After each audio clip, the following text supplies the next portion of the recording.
Live. Everywhere. On netrootsradio.com.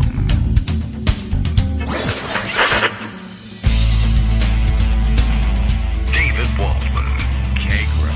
In the morning. Now, here's David Waldman. Hey, good morning, everybody. How you doing? It is Friday, January 6th, 2023.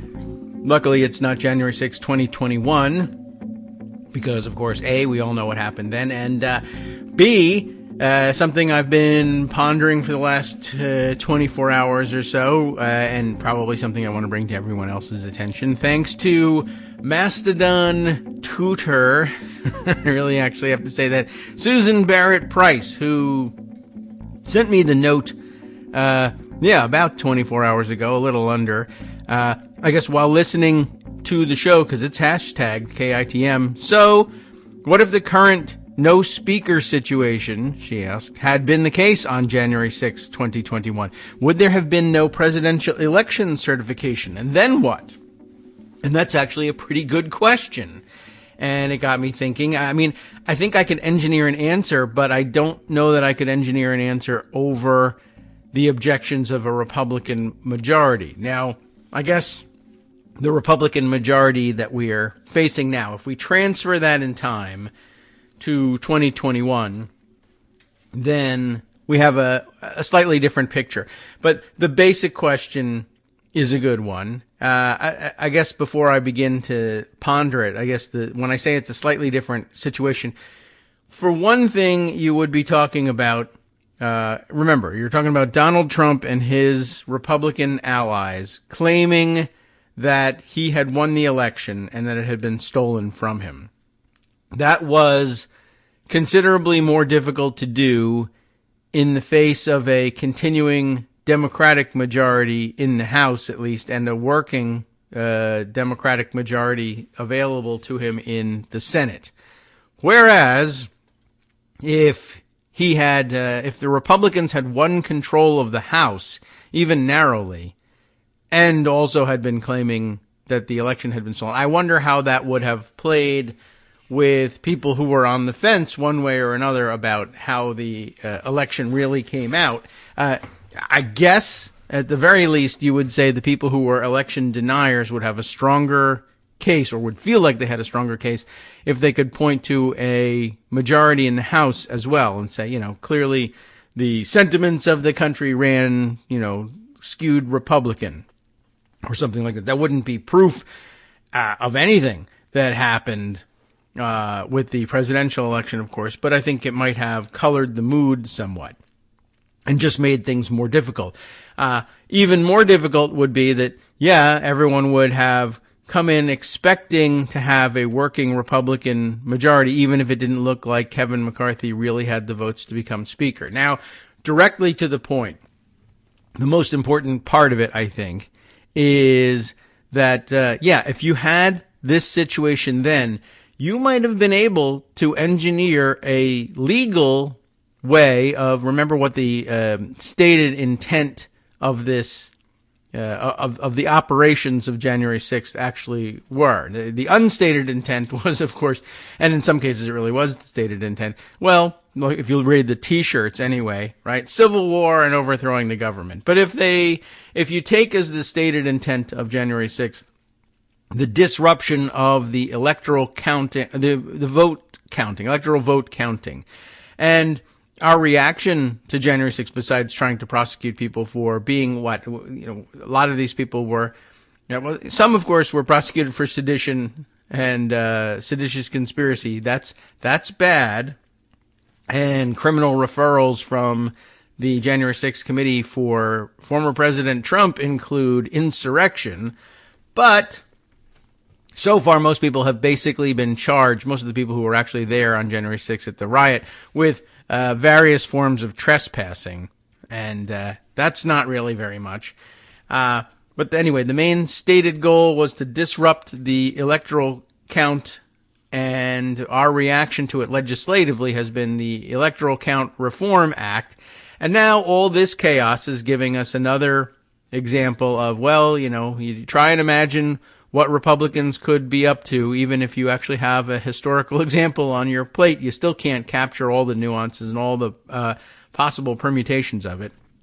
Supposing that this had been January 6, 2021, or that Republicans had put together this narrow majority with this many disaffected Republicans refusing either for real or in an engineered sense to install Kevin McCarthy in the speakership. You could, even if you eventually supported or really supported Kevin McCarthy in the speakership, if you wanted to disrupt the January 6th counting of the Electoral College in the joint session of Congress between the House and the Senate, one thing you could do is prevent the House from forming, which if you had a Republican majority, but also a number of Republicans willing to say, for whatever reason and for however long, as long as it lasted past January 6th, that they didn't want to agree to install McCarthy in the Speaker's office, and you're in the process of voting over and over and over again,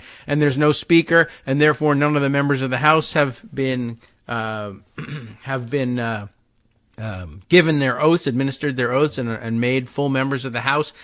You got a problem. We were all running around and looking at the various permutations in which it's funny in a way, and then some beginning to point out how it could be problematic or dangerous, that we don't have a House of Representatives. Long debate yesterday on a totally different subject, but tangentially related, that because there's no House in place and therefore no rules package has been adopted, and because there's no rules in place, one of the rules that's not there is the rules controlling the cameras in the House of Representatives. And as much as everybody enjoyed the fun view of and seeing captured on camera the conversation, the very weird conversation between Alexandria Ocasio-Cortez and Matt Gaetz and Paul Gosar, for instance, plus a number of other things. There have been some terrific shots of George Santos sitting all alone with no one willing to talk to him, or him even trying to stick his head in on conversations that don't want anything to do with him. It's all very sad, but a little bit amusing. Because he's a jerk ass, and so therefore it's okay to take pleasure in his discomfort or something like that. It really is not supposed to be. We're supposed to be better than that, but it's early and we're human. Anyway, so another good example, and there's a lot to talk about that one if you really want to. And I might, because what else am I going to do today? But more to the point, there's no rules. There's no anything. People haven't been sworn in. People are really enjoying pointing all of this out. Also, perhaps one of the articles we'll read today, things being pointed out, it's not entirely clear that the United States Treasury is authorized to pay people who aren't members of Congress, who ought to be, but they aren't yet.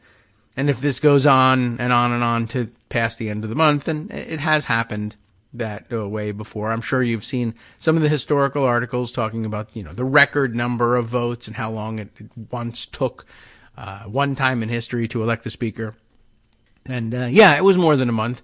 And I don't know what they did back then. And even if we did know what went on back then, we don't know that would necessarily be applicable today. Sometimes they just wing it on stuff.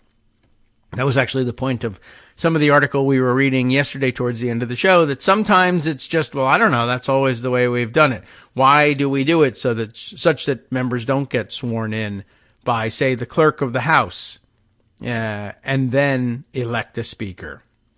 Not really sure why we do it that way, attempting to cobble together an answer.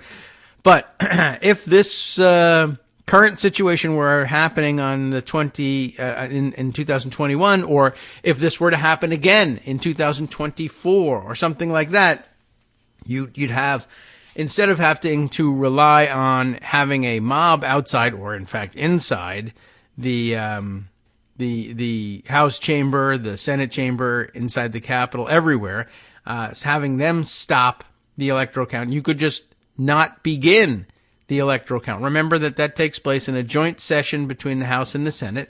And if you're going to claim that there is no House, well, how do you have that joint session? The Constitution is pretty clear. It's supposed to be a joint session. And they're supposed to well, not the Constitution, actually.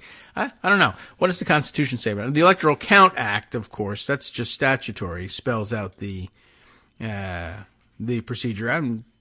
Come to think of it, I'm not entirely sure what the Constitution actually says about it, except that they'll get together and count, and on what day they're going to count. And then they cobbled the rest together by practice and tradition. But certainly the tradition is to, one, convene joint sessions. Well, they're convened as between the House and the Senate. That there's no escaping that. And if there's no House, well, so could you fake it?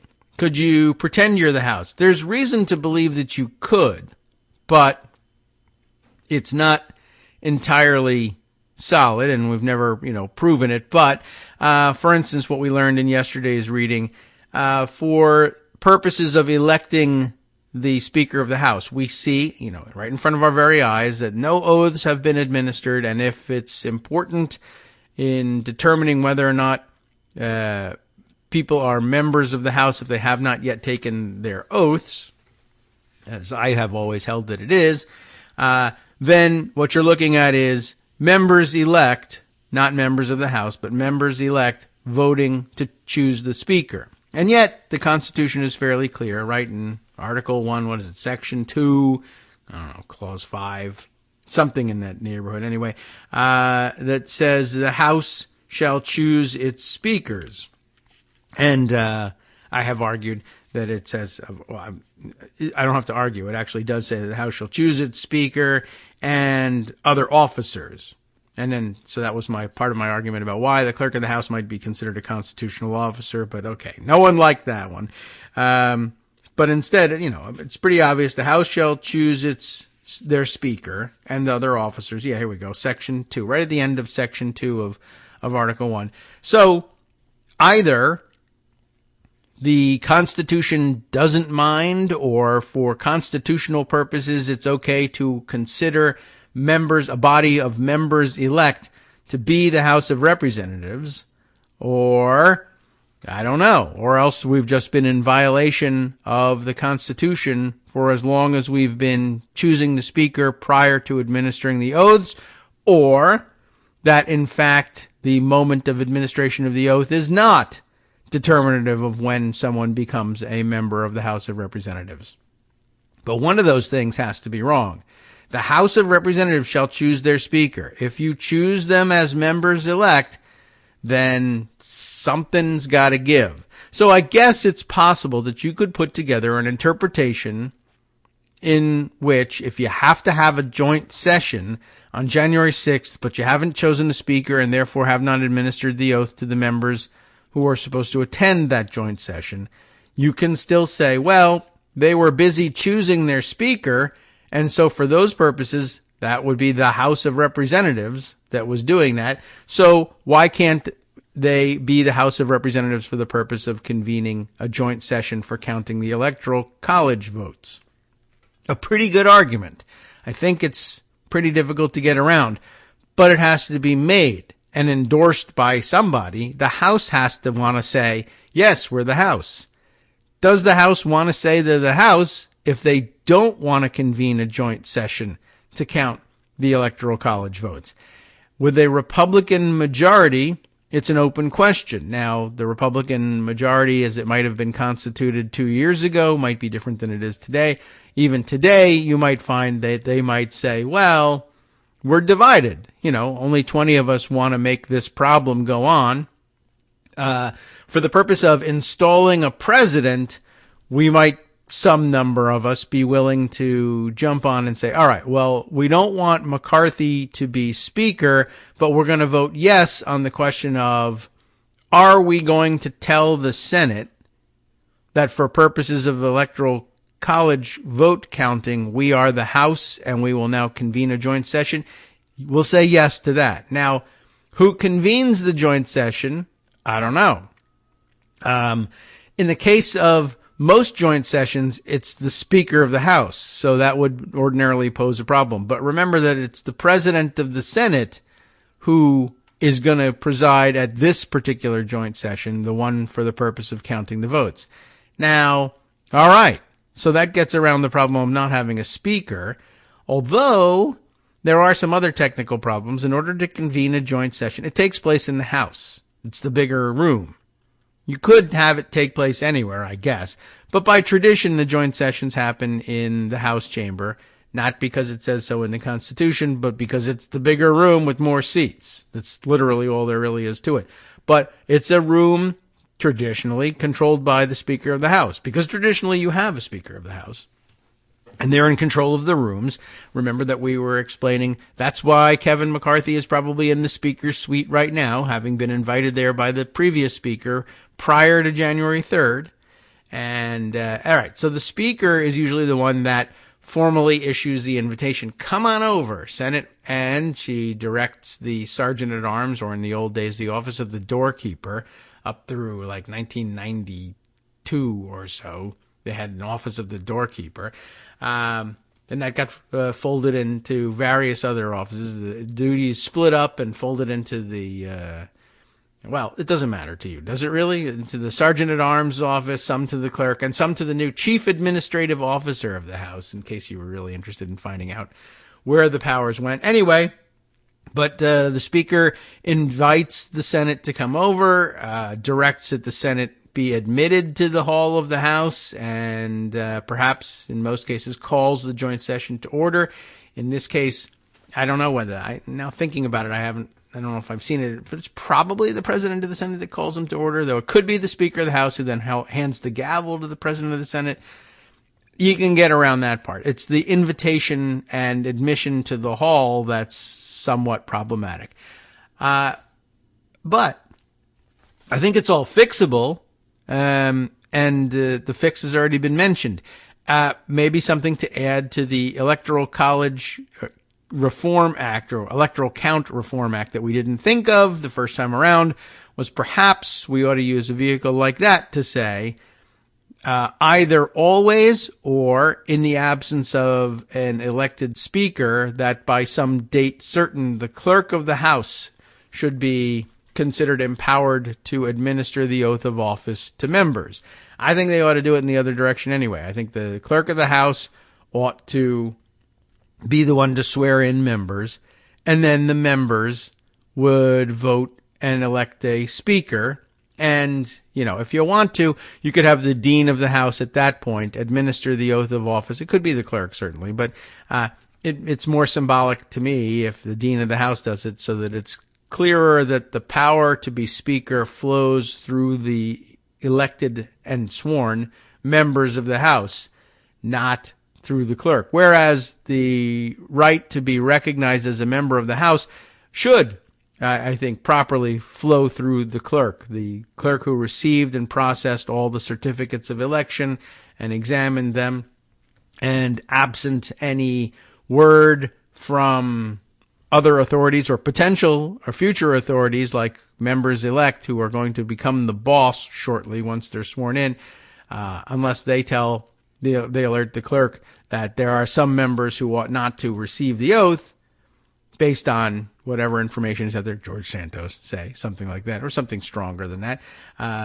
Then the clerk would follow the directions of the state elections authorities and grant people their seats. It ought to be changed that way, and I think that eliminates a lot of problems. Like, for instance, having an insurrection on January 6th, and in this parallel universe, a Republican majority in place who, let's say, does want to, as an operating majority, you would be able to put together 218 votes to say, no, we're not going to go forward with a joint session.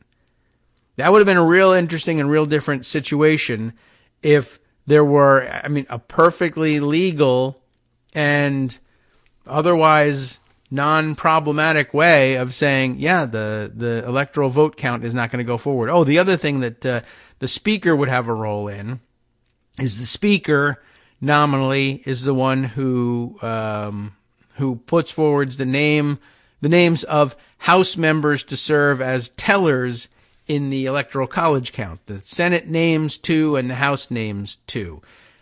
And again, traditionally, the selection is more or less automatic. It's the chair and ranking member ranking minority member of the House Administration Committee, who stand in as the tellers for the House. And on the Senate side, they have another formula for it. And I guess it's the chair and ranking minority member of the Senate Rules Committee. And those four together are the people who sit there with slips of paper. They have like official tally sheets and everything. And when the electoral votes are announced, they scratch out on their pad exactly what happened, and then they all check their totals at the end. They're handed the certificates to look at for themselves and decide that everything looks good before they're sent back to the president of the Senate, who then announces that they appear to be regular in form and et cetera, and valid, et cetera. And then they announce the numbers, and then the people write that stuff down. Those two from the House would not be... Well, you'd have a problem. Statutorily, I guess, in the Electoral Count Act, and now the Revised Act, is where I think it says that the Speaker nominates these people. Now, again, this is also a soft power thing in this sense.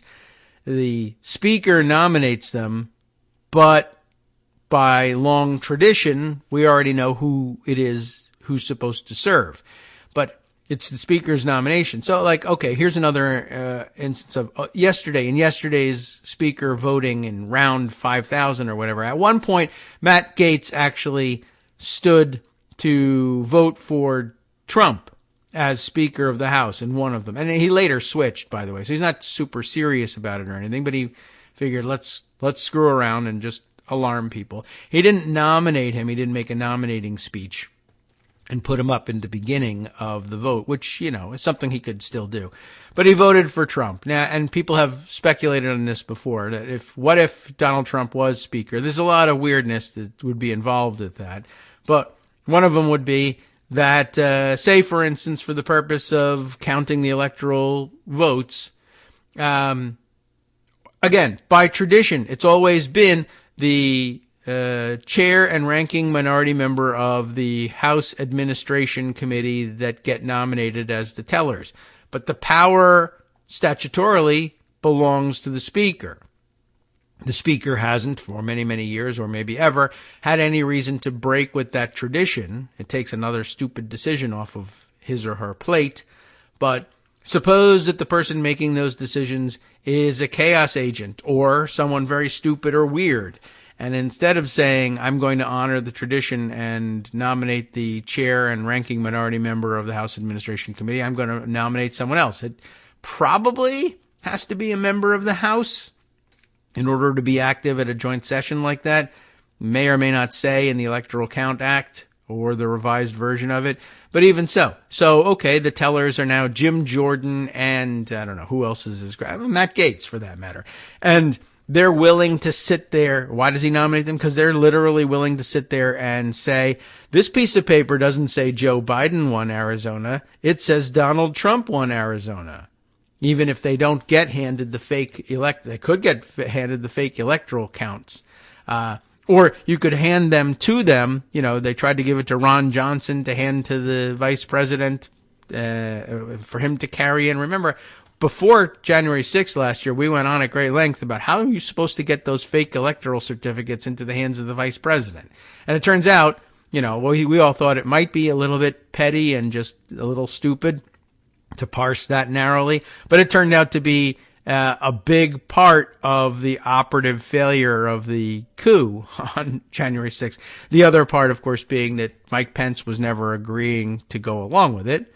That's a pretty big part. But suppose now you have two tellers for the House in the joint session who are willing to either carry those certificates in and either swap them or say, hey, look what I found, or just forget it. Maybe you haven't even gone through the trouble of preparing those fake certificates.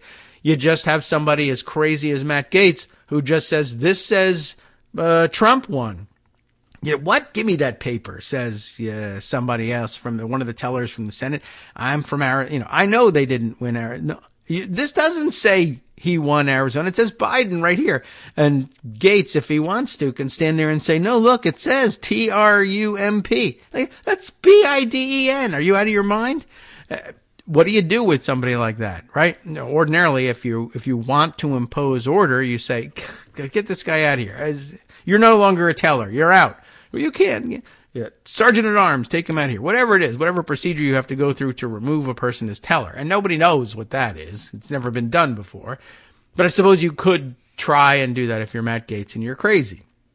And if you are appointed by the Speaker of the House, although everybody would say, but it's always the chair and ranking minority member of the House Administration Committee. Yeah, well, it says right here the Speaker gets to do this, and so I'm doing it. Doesn't say who I have to.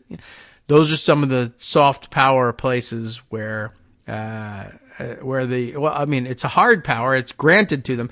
But when I say, I guess really what I was talking about when I said soft power is the influence of tradition and the rest of the Republican conference or whatever you want to call them, that it would be saying, no, we really need to do things the real way and don't deviate from the norm, or more directly to the point of soft power. The Speaker gets to nominate a person and they have, say, more latitude to do it. It's not a usual prescribed person or position that gets the job, but they don't make the choice themselves. They ask the membership or some other influential Republican people to nominate some people, and then either from that list they choose, or if the Republican conference comes to a decision and says, we want this person instead of that person, and the Speaker says, I don't want to fight with the conference, so I'm going to nominate that person.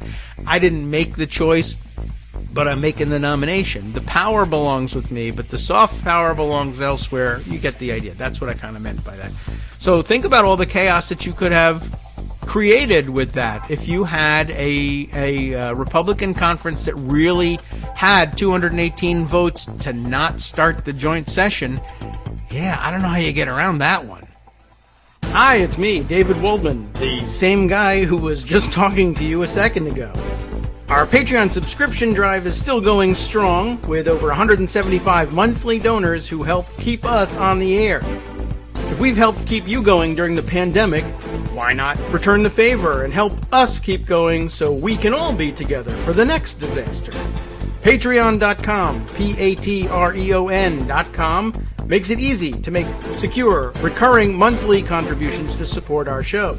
Patreon.com/KagroX gets you straight to our donation page. Maybe you'd like to thank us for keeping you sane during the Trump era. Maybe you're looking forward to in-depth explanations of what's going on in the Biden administration. Whatever it is that keeps you listening, we need your help to keep bringing it to you. And hey, if you happen to prefer using PayPal or even the Square Cash app, we're up and running with those options too. Thanks again, everyone, for all your support. We literally could not do this without you.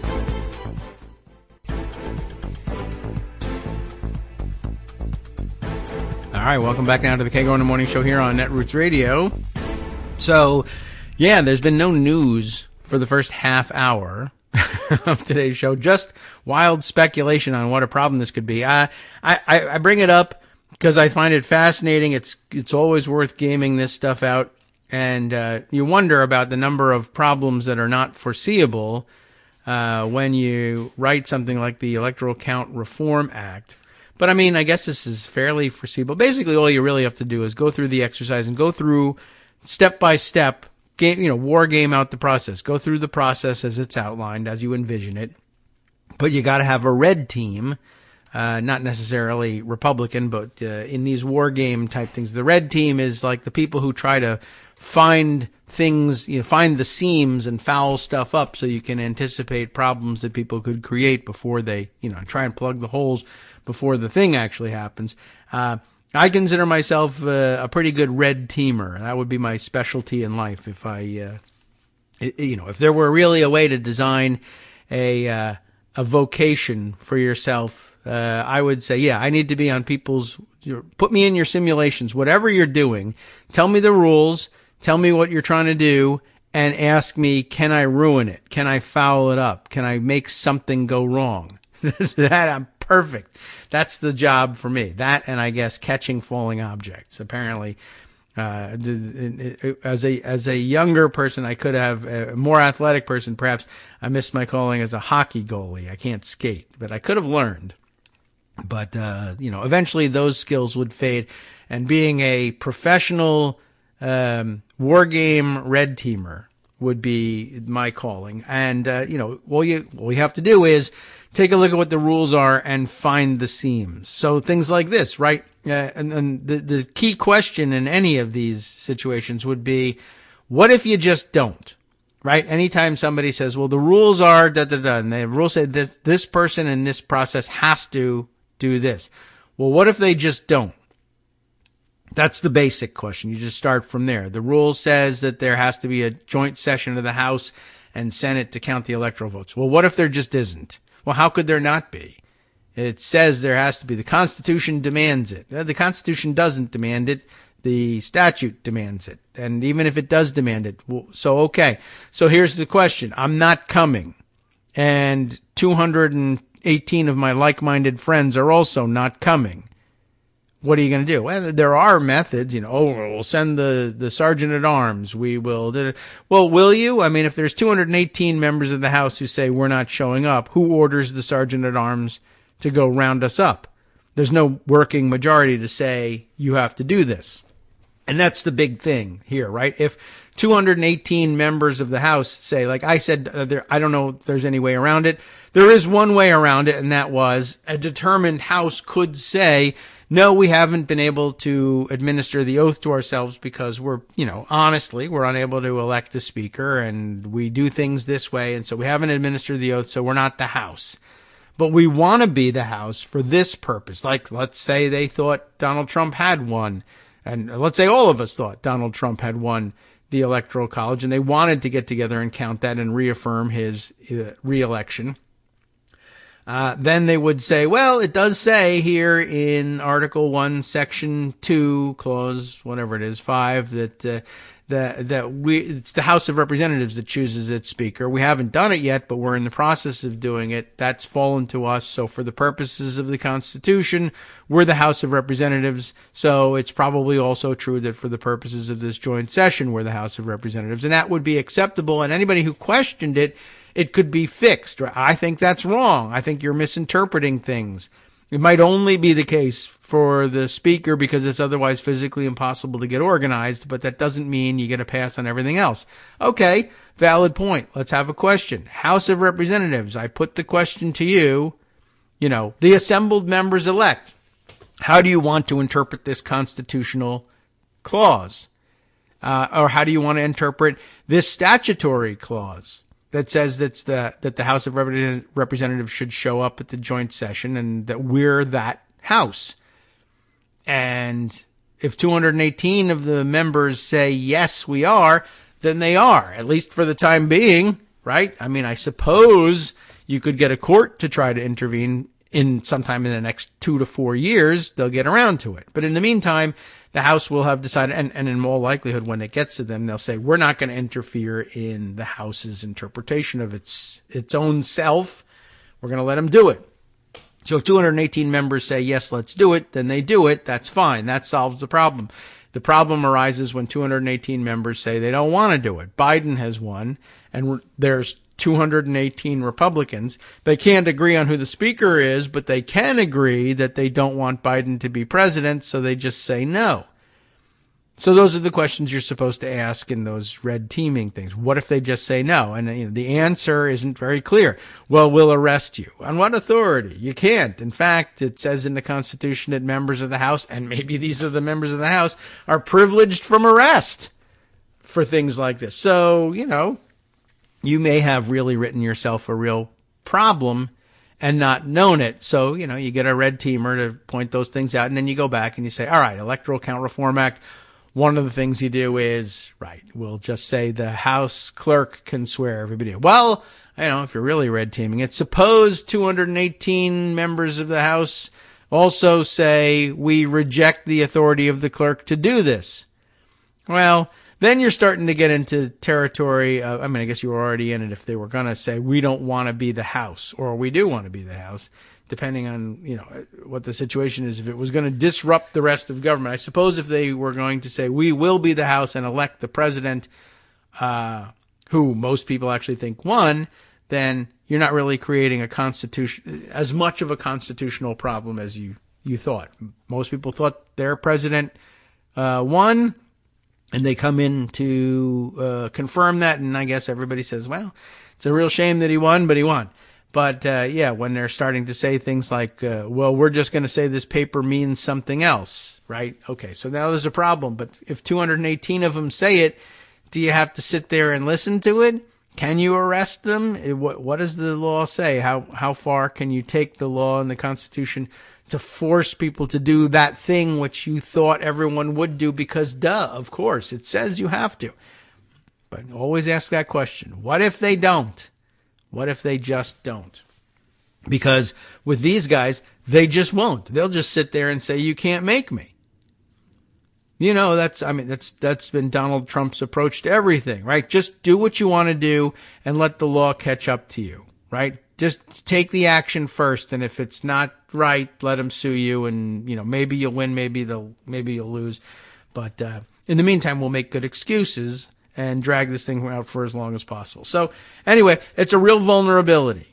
And I don't know if anybody is going to agree that it's something that they need to wake up to and actually do something about until it's too late. But it's not too late yet, so that's good news. We don't face that problem. What are the problems we actually do face? All right, well, let's see. For one thing, I did put aside for these purposes and just illustrating this point, this piece from NBC News that I guess addresses the problem of whether or not these people are the House. The headline is this: I'm not even a congressman, this is in quotes, quote, I'm not even a congressman, House lawmakers and staffers can't function while speaker fight drags on. Lawmakers won't be sworn in until the speaker election has concluded. I can fix that. Affecting their ability to get national security briefings to helping constituents. That is to say, all the things from helping constituents to getting national security briefings. Some of these things I think are a little ridiculous and they should probably just be able to get. But, people who are a stickler for the rules, et cetera, et cetera. All right. Scott Wong and Sahil Kapoor are the reporters for this one. There is no Speaker of the House. There are no active House lawmakers. I think this is still all presumptive. Most people agree and understand why we agree to it, but we've never had a court ruling on it, and we may never get one. There are no House committees. That appears to be the case. At the moment, there is no functioning U.S. House of Representatives, and that's not just a dig at them. It's true, right? We think so. The 3-day-long Republican standoff, and now in its fourth day, so generally third, fourth, fifth, and sixth. Yes, okay, just making sure. Standoff over Representative-elect Kevin McCarthy's speaker bid has meant that none of the 434 people elected to the House in November have been sworn in. Well, there were 435 people elected to the House in November. One of them died. None of the 434 surviving people, we want to be right, technically. In an article that's about technicalities, there's already been 2 problems. Oh, how far into this am I? There's no Speaker of the House. 1 sentence, 2 sentence, 3 sentence, 4 sentence, 5 sentences, and I have 2 problems. It's the 5th sentence is the problem. The 3-day-long Republican standoff over Representative-elect Kevin McCarthy's speaker bid meant that none of the 434 surviving people elected to the House in November have been sworn in, leaving children and spouses who traveled to Washington to celebrate with the members-elect floating around the marbled building waiting for anything to happen. That's true. Most of the kids probably went home and returned to school. They were taking the day off to see mom, dad, grandpa, grandma, uncle, whoever it is, get sworn into Congress, and it didn't happen. And eventually, I assume they sent them home at some point. Spouses may have stayed. By the way, there's another problem in that little paragraph. Technically speaking, more than 434, certainly even more than 435 people were elected to the House because they're leaving out the delegates and the resident commissioner of Puerto Rico, etc. Though they don't vote in the House, the they are, I believe, still considered members of the House. So they don't get to vote in the House as the House. Maybe the Republican rules will allow them to vote in the committee of the whole, but you get the idea. You remember all of that. So anyway, you just want to be right. I don't know. There's no editor looking at this one, I guess, or no editor that knows what they're talking about. Lawmakers can't be sworn in until after a speaker is chosen. It's the first order of business of the new Congress, but a band of 20 ultra-conservative rebels has blocked McCarthy on 11 consecutive ballots before the House adjourned until Friday at noon. Other business in the House is paralyzed as well, and the rules that previously governed the lower chamber have expired. Freshman members-elect haven't been able to set up their House email. Maybe that's a problem. Committees, now controlled by Republicans, haven't been able to hire new staffers. And lawmakers have lost their security clearances and are forbidden to receive sensitive information or enter secure briefing rooms, known as SCIFs, because they aren't technically members. I'm not even a congressman. My wife kinda likes that, quipped incoming Foreign Affairs Committee Chairman Michael McCall of Texas. What's been disrupted? Meetings, hearings, classified briefings, everything, he said. Lawmakers said the chaotic speaker floor fight is having real-world impacts that are invisible to most people watching the drama on television, from national security concerns to constituent casework. I'm a member of the Intelligence Committee, but we can't get national security briefings or go into the SCIF until this is resolved, said Representative Joaquin Castro, Democrat of Texas. Representatives-elect, they should be calling them, to really drive this point home, why not do it? But Representative, they say, Don Bacon, Republican of Nebraska, Mike Gallagher of Wisconsin, and other Armed Services Committee members said they had to cancel a meeting this week about China, of all places, with General Mark Milley, who says Trump is crazy, by the way, the chairman of the Joint Chiefs of Staff, because they lost their security clearances, which is interesting because I guess that means that they're I don't know if I would say, yeah, I was going to say, I guess they're sort of automatic, and they kind of are automatic. You get them as a member of Congress. I'm just sort of wondering, how automatic is it? Like, it's automatic because they usually have no reason to say anything, like they will have reason to say with George Santos when he gets in line and says, all right, I've now taken the oath of office, give me a security clearance. Are they going to do it? Typically the answer is yes, because it's automatic. But they might want to consider whether or not it's really automatic. Find out what really underlies this power. That's where the process and procedure come in. Find out if there is a way to deny it to him. All right. Let's say. So they don't have their security clearances. Bacon, a McCarthy ally, said constituents are also being affected because members-elect aren't technically sitting lawmakers yet. They can't contact federal agencies like the Veterans Affairs or state departments if they have issues with disability benefits or passports or whatever it may be, right? Let's say, for example, you have a VA disability issue. The VA can't address this right now. Well, they can. They just can't do it through you. When we get sworn in, I can do it, but right now we're not allowed. We can call the agencies, but they're not allowed to help us right now. So this hurts constituents nationwide. I did see another report that made this claim. But again, like I said, there are people at the VA whose job it is to help, applicants for benefits. It's just that they can't go through the congressional liaison office and help a member-elect help a constituent. A member-elect can say, well, you should call this number, the general helpline, and say, I need help, and tell them this, and this, and they're supposed to help you. The people at the VA aren't saying, well, there's no Congress, so I can't help you. That's not what they're doing. But they're saying, I can't deal with this person calling the congressional liaison office because they're not a member of Congress yet. Anyway, Bacon said constituents need to speak up to put pressure on the McCarthy foes and get them to flip, or they need to take care of their own business and call the VA themselves. That's another possibility. The presidential line of succession has been interrupted as well. The speaker is second in line. I like the way they express it. Remember, we had this problem yesterday. The second in line to the presidency after the vice president. No. He's second in line to the presidency because he's behind the vice president. But With respect to the vice president, he's first in line behind the vice president. He's second in line behind the president. Oh, my God. All right.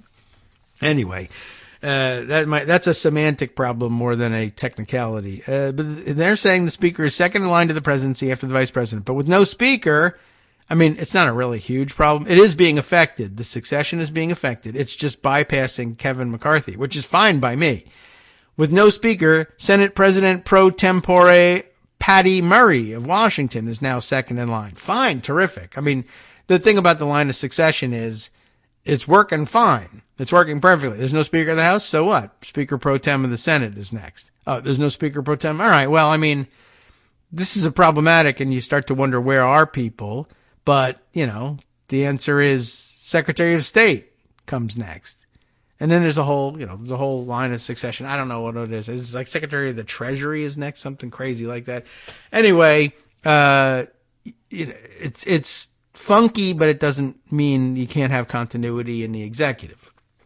All right. Anyway, some members worry they and their staff members will stop receiving paychecks if the new Republican majority remains unable to elect a speaker. Incoming House Rules Committee Chair Tom Cole of Oklahoma said members are expecting to get paid through January 13th. I think everybody is taken care of at least that long, he said. Now, why is that?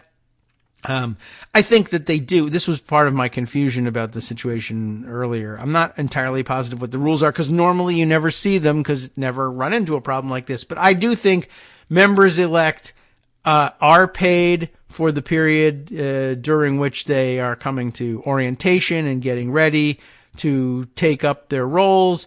I think they do have the authority to spend money on staff and hire staff so they don't have to wait until January 3rd to hire people. I think there is an allowance for transition offices for members, but it probably does run out at some point. All right. So, let's see. After that, after the 13th or so, paychecks could dry up until the House elects a speaker and gets organized.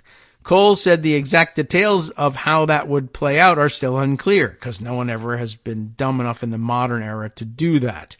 Asked whether he is currently a member of Congress, Cole said his election victory has been certified by the state of Oklahoma.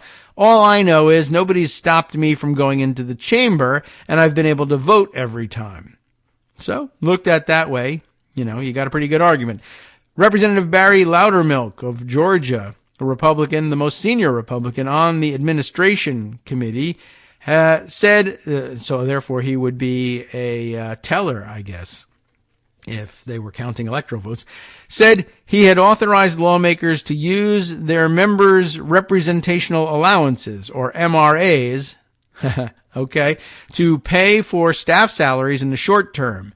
Some lawmakers are asking questions about whether their staffers will be covered by health care if the Republican impasse drags on.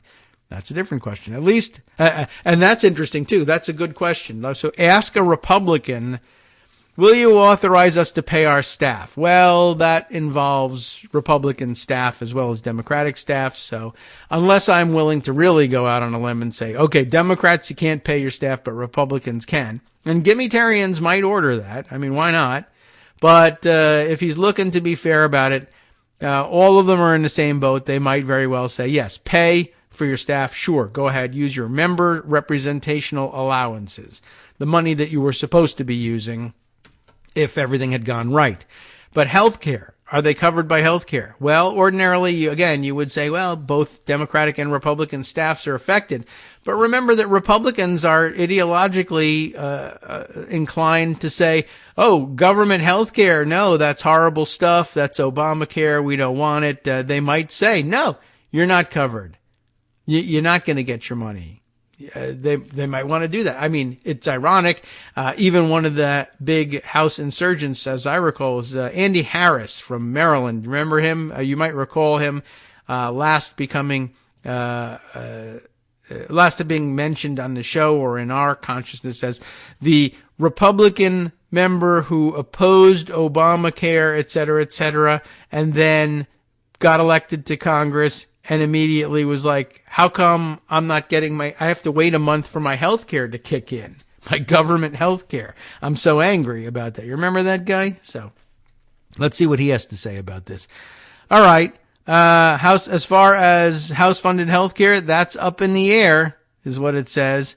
But it says here, at least the staff are going to be able to stay on and help, Loudermilk said in an interview. Well, whether or not they die of COVID in the meantime, we can't say. The far-right rebels who refuse to vote for McCarthy aren't sweating the dysfunction being broadcast around the world. Some see it as a feature, not a bug. Let's be honest. Most of what Congress does is bad, Representative Bob Good said on Fox News. That's ironic. Most of what we do to the country while claiming to do it for the country is bad. These last couple of days are probably the most productive couple of days I've spent in my first 2 years in Congress. We shouldn't be in a hurry to make a bad decision. He said the standoff may take a couple of days or maybe even a couple of weeks to resolve. Well, he's completely wrong about that. And certainly most of the country probably actually disagrees with him and thinks that Republicans and Democrats alike in Congress should do their jobs and be able to do their jobs. And no, they don't actually believe that most of what Congress does is bad. But let's be honest. Well, let's be honest. You shouldn't be a member of Congress. Okay. Well, anyway, so there's a good reason to believe that a majority of the House might, in fact, believe that they are not the House yet. But of course, if it came down to things like, well, would we, if we don't say we're the House, then we can't get paid, or our staff can't get paid, or, something that would impact them, they would change their minds. But, and they could split the vote too. And, on some things they say they're the House and some things they say they're not. And none of us can gainsay them on this.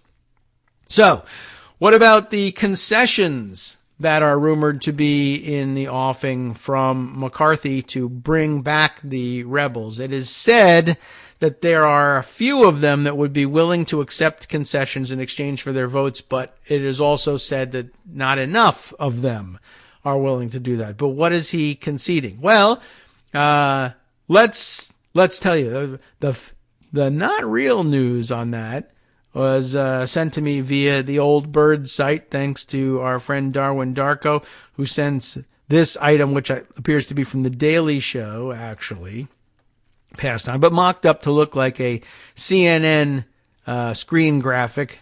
McCarthy's proposed concessions, and there's nice bullet points and everything. It's all very official looking.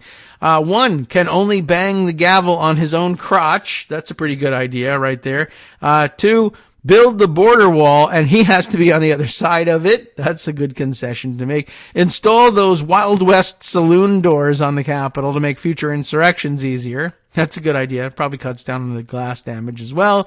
Subpoena Hunter Biden's penis, number 4. That sounds like a good idea as well. Once a year, Lauren Boebert can hunt him for sport. All right. And lastly, the first Friday of the month will be Take Your Daughter to Matt Gaetz's Office Day. I think that's pretty likely to be on the list.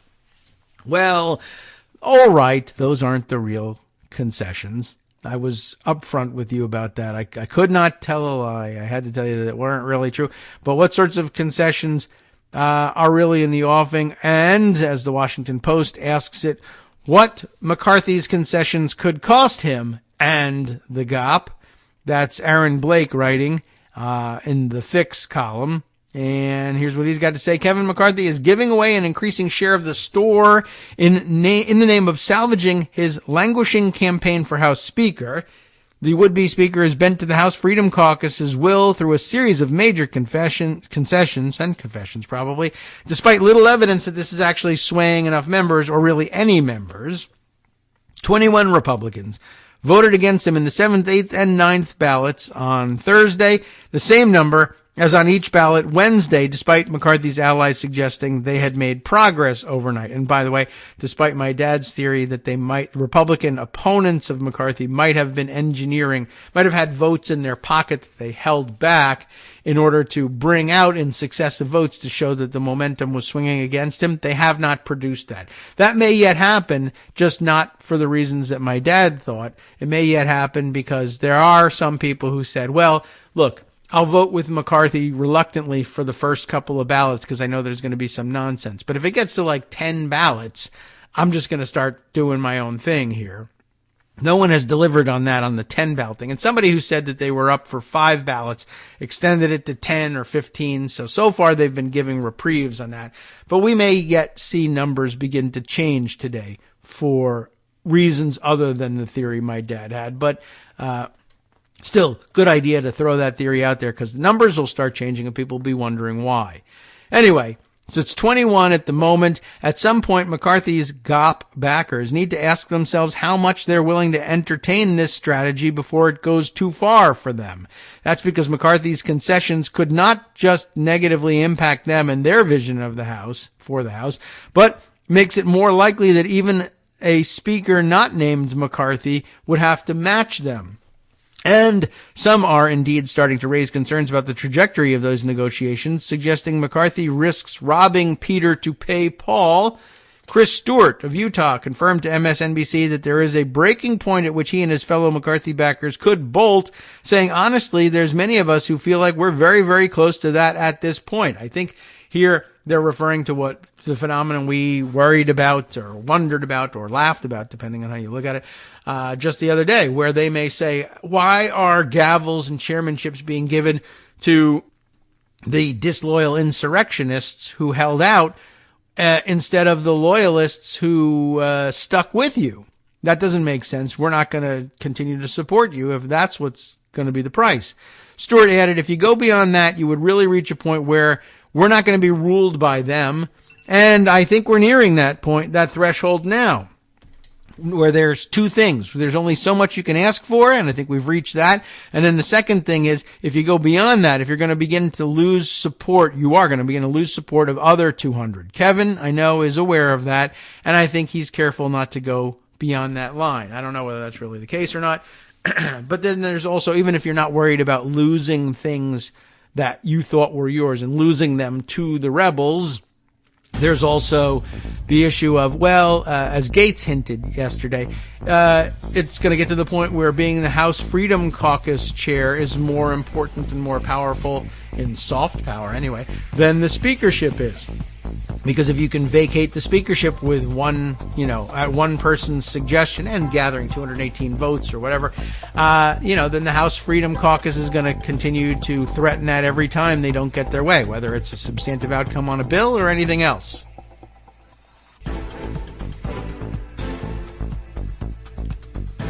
All right, welcome back now to the Kagro in the Morning Show here on Netroots Radio. We may or may not continue with this particular article, or are we done with it? I don't know. I don't remember. I got distracted. Bruce McFarland tells us via the Bird site. I do keep looking because, I don't want to miss your input. I don't want to make Elon Musk rich, but it's too late for that anyway. But and Bruce is on Mastodon, but I happen to notice this on the Bird site. This is a good point. I'm going to accept this one. The problem with the earlier line about the Speaker of the House being second in line behind the Vice President. They're first in line behind the Vice President, but if the editors had been there to put a comma in there, just a comma makes all the difference, right? If it had said second in line to the presidency, comma, behind the Vice President, that would be correct. You're second in line. The Vice President being first in line. You're second in line. But second in line behind the Vice President without the comma implies like there's somebody in between you and the Vice President. So let's get on the stick, editors. Bring back the comma. Anyway, all right, where were we? All right, we were reading, let's see, we read the I'm not a congressman anymore. All right, what Kevin McCarthy was giving up. Yes, right. Embedded in here, Aaron Rupar at this point. Again, this is just a tweet recapping the conversation with Chris Stewart, so we can skip that. Robert Adderholt, Republican of Alabama, raised similar concerns Thursday morning. Speaking to reporters, he particularly objected to the McCarthy holdouts' request for subcommittee chairmanships. Among other things, McCarthy opponent Andy Harris, the guy who freaked out about his health care that we talked about a second ago, has reportedly been pushing for a, funny enough, health-related subcommittee chairmanship that Adderholt is in line for. So Andy Harris wants free health care and Adderholt's subcommittee chairmanship, and he might get it, too. As far as skipping over people's seniority, I think you've gone too far, Adderholt said, according to Politico's Sarah Ferris. So, by the way, for the old, ossified, stupid way of assigning committee chairmanships, seniority which people say, oh, that's crazy. We should, what a dumb methodology, etc. We should, our best leaders, our most ideologically pure or whatever it is, should be the ones who get those things so we can drive policy. But recall that we've said before that the seniority system was a reform. It used to be, since we were speaking of hard and soft powers of the speakership, it used to be that the speaker, either on his or her own, we might as well just say her own, why not? But the speaker on her own used to be, in the olden days, the one that would simply say, you, and you. You're the chairs and the subcommittee chairs of whatever it is. And then they said, that's too much power for one person to have. We'll have it be a steering and policy committee inside the caucus will help guide that. Although there was still, all right, well, the speaker concedes, okay, fine, we'll have a committee, but I get to pick the committee members. So over the years that softens, and we'll elect the committee members, but we'll take cues from you. So the soft power flows in both directions here. But then they said, all right, well, now there's too much power in the hands of the leadership.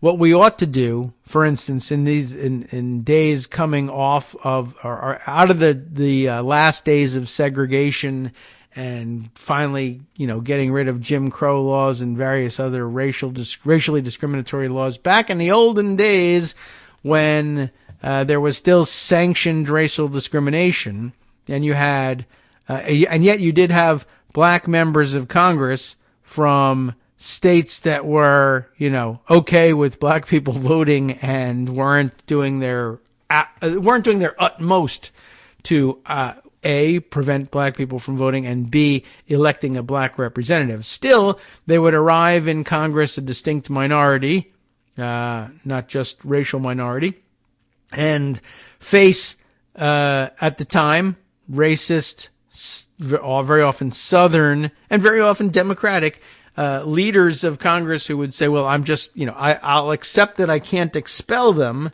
but I don't accept that I need to make them, give them important positions on the committees. And so one of the big reforms was, well, look, it mostly ran by seniority, but not exclusively by seniority. But let's make it run exclusively by seniority, because seniority is an objective measure. And they were willing to be incrementalist about it. They were not yet long-serving members of Congress, the initial members of the Congressional Black Caucus, or what became the Congressional Black Caucus.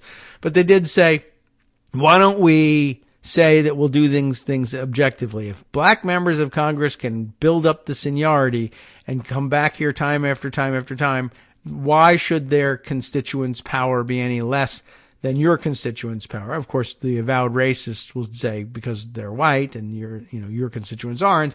But eventually that faded from acceptance, and the strict seniority system was a measure by which they could say, you would have to admit up front that you were denying me a chairmanship because of my race, if it was completely based on seniority, and that was enough for them to force their way into power. And ironically, well, I don't know whether it's ironic or not, but actually quite disappointingly, right about the time when that bill was actually coming due in large numbers, and a large number of black representatives who were mostly Democrats were coming into power when the House switched back to Democratic control in 2000, whatever it was. I think actually it first came up again in like after the 2006 elections, and people began saying, well, we ought to make sure that our most ideologically pure, most progressive, or most against the war in Iraq, whatever it was, members in the Democratic caucus get to take control of these gavels. And there were black members who were very often, perfectly in line ideologically with everything, but maybe just not as outspoken as somebody else who some factions wanted to put in charge of various committees. And they would say, we ought to have something more than the stupid old ossified seniority system determining this, and the black members saying, no, wait a second. We put this in place as a reform a long time ago, and it's finally coming due, and you're saying you're going to change the system the moment, some of the black members are going to actually take the gavel. And that was like an, oh yeah, aha moment, and the Democratic Party kind of stuck with the seniority system for the time being. Anyway, now they find it over on the white side of the aisle that they're running into those problems as well. All right. Well, at any rate, now they're into skipping over people's seniority, and it seems to bother them. So, to continue with this article, committee assignments might be the most personal aspect of all of this. The McCarthy holdouts have also sought to obtain a certain number of seats on the influential House Rules Committee. Enough seats, it would seem, to join with Democrats to prevent virtually anything from reaching the floor. But that latter issue also points to the broader significance of the concessions. They risk allowing the House Freedom Caucus and its allies to gum up the works in a closely divided House. Along those same lines, the McCarthy holdouts secured a major concession, allowing just one member to force a vote to remove the Speaker at any point, otherwise known as the motion to vacate the chair. By the way, here I'll pause and note, as someone else did earlier on one of the social media sites, I can't remember exactly who it was, but I'll see if I can look it up. But pointing out, by the way, everybody is sort of, they're all angry with the holdouts, and, it's not like they're really being celebrated as heroes necessarily, but they're not being rejected nearly as squarely as, say, some collection of 20 progressive holdouts might be if they gummed up the works and prevented a Democratic majority for doing something because they were holding out for a more progressive version of the bill or whatever. That was always roundly attacked as, you got to get out of the way. There's an election coming up. You can't be doing this, yada, yada. And, while there's no shortage of opprobrium from some corners anyway for the Republican rebels, it looks a lot different. It gets portrayed a lot different as this hardline stance, and they're going to take control. And it looks like that it might even work, and they might even win. And it was never in the offing for progressive rebels. And maybe it's the fact that maybe it's just the likelihood of success, despite the wisdom of not allowing that success.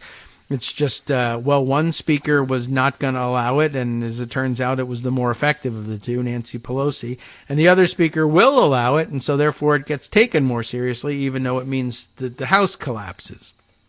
So it could be that. Anyway, there could also be this whole thing could also increase the leverage of a handful of members over House business. Indeed, a spokesperson for the last Republican speaker, Paul Ryan, likened it to a weapon pointed at the speaker all the time. That's the vacate chair rule. This rule has existed for much of American history, but it looms larger with a very narrowly divided House and a Freedom Caucus willing to wreck shop. That's the real difference. McCarthy allies are apparently beginning to ask themselves what all these concessions would mean for their ability to accomplish their goals, as they should, because of how far the Freedom Caucus has suggested and even proven it's willing to go. For example, one McCarthy holdout, Ralph Norman of South Carolina, indicated Wednesday that to win his vote, McCarthy would need to be willing to shut down the government and default on the debt. What a great choice. Norman walked that back somewhat on Thursday, but good. And there's a link there. We should find out what it is and what made him walk it back. And is it just reporters asking him on the record with a camera in his face? Because they should do that to everybody. But it's emblematic of what giving in to these members' demands could portend. If Aderholt and, I don't know if he says Aderholt or not, but anyway, Aderholt and Stewart are serious about what they say, it could mean that whatever progress McCarthy makes with his right flank, to the extent that's even possible, could come at the expense of his more established supporters, and given he can only lose around 4 votes, that reinforces his vexing speakership math problem.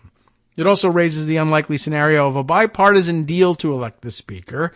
We've been skeptical that enough Republicans would ever join with Democrats to elect a more moderate GOP speaker, and if it's even possible that would appear, even if it's possible, it appears a long way off. But if there's truly no level of concessions that can get McCarthy to 218 votes, the process could be pushed in that direction.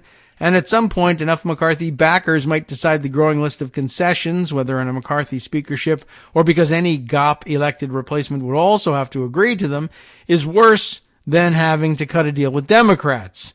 Again, we haven't reached that point, but even if McCarthy doesn't ultimately win, the things he offers during that process matter.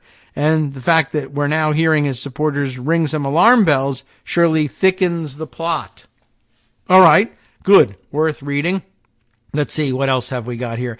There is, oh yes, well, I don't know if we'll read the entire article, but there's a New York Times article along the same lines as the first two, really. Nobody is in charge, a ragged GOP. They put the periods into the acronym here, so I have to call it GOP. I can't say GOP. Well, I can if I want to. Who's going to stop me, right? Nobody is in charge. A ragged GOP stumbles through the wilderness is the title of the piece in the New York Times. Who wrote it? We'll just go and take a look and let you know.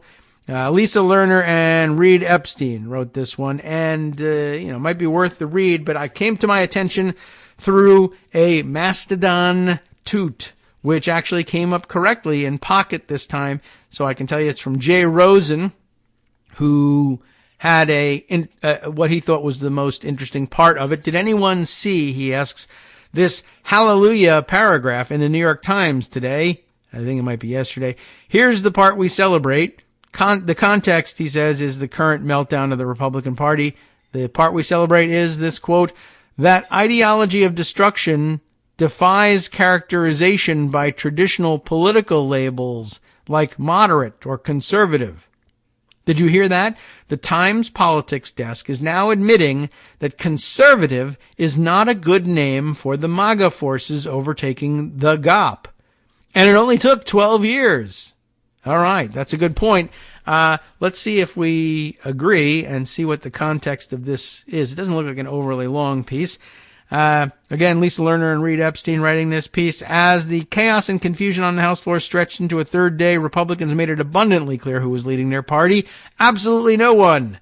From the halls of Congress to the Ohio State House to the backroom dealings of the Republican National Committee, the party is confronting an identity crisis unseen in decades. So this is a larger story from their view. I like this presentation. With no unified legislative agenda, and that's clear.